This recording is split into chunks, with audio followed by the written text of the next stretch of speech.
Mini മിലീഷ എന്ന് കേൾക്കുമ്പോൾ തന്നെ മനസ്സിലേക്ക് ഓടിയെത്തുന്നത് പഴയ കോളേജ് വരാന്തകളോ സ്കൂൾ ബസ്സിലെ അവസാനത്തെ സീറ്റുകളോ അല്ലെങ്കിൽ കൂട്ടുകാരുമായി ഒത്തുകൂടിയിരുന്ന വൈകുന്നേരങ്ങളോ ആണ്. അതൊരു വെറും ഗെയിം ആയിരുന്നില്ല, അതൊരു കാലഘട്ടത്തിന്റെ ആവേശമായിരുന്നു. ഒരാളുടെ ഫോണിലെ ഹോട്ട്സ്പോട്ട് ഓൺ ചെയ്ത് ബാക്കി എല്ലാവരും അതിൽ വൈഫൈ കണക്ട് ചെയ്ത് കളിക്കാൻ തുടങ്ങുന്ന ആ നിമിഷം അതൊരു പ്രത്യേക അനുഭവം തന്നെയാണ്. ഹോട്ട്സ്പോട്ട് ഓണാക്ക്, റൂം ക്രിയേറ്റ് ചെയ്യ്, പാസ്വേഡ് അടിക്ക്, വേഗം വാ എന്നുള്ള ബഹളങ്ങൾക്കിടയിലാണ് കളി തുടങ്ങുന്നത്.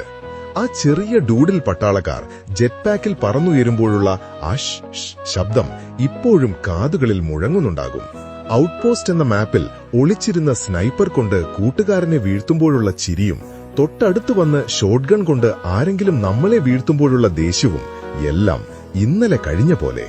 കളി തുടങ്ങുമ്പോഴേ റോക്കറ്റ് ലോഞ്ചറോ ഫ്ലെയിം ത്രോവറോ അഥവാ തീ തുപ്പുന്ന തോക്ക് തപ്പിയുള്ള ഓട്ടവും, അറിയാതെ സ്വന്തം ഗ്രനേഡിൽ ചെന്ന് ചാടുന്നതും, ഒളിച്ചിരിക്കുന്നവനെ കണ്ടുപിടിച്ച് തീർക്കുമ്പോഴുള്ള ആവേശവും അതൊന്നും മറ്റേത് ബാറ്റിൽ റോയൽ ഗെയിമിനും തരാൻ കഴിയില്ല.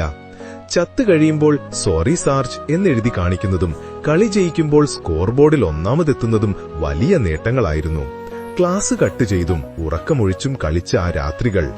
ഇന്ന് പബ്ജിയും ഫ്രീ ഫയറും കോൾ ഓഫ് ഡ്യൂട്ടിയും ഒക്കെ വന്നിരിക്കാം, പക്ഷേ ഒരു വൈഫൈ റൂട്ടറിന് ചുറ്റുമിരുന്ന് കൂട്ടുകാർക്കൊപ്പം ആർത്തുവിളിച്ച് കളിച്ച ആ മിനി മിലിഷ്യയുടെ നോസ്റ്റാൾജിയയ്ക്ക് പകരമാവാൻ മറ്റൊന്നിനും കഴിയില്ല.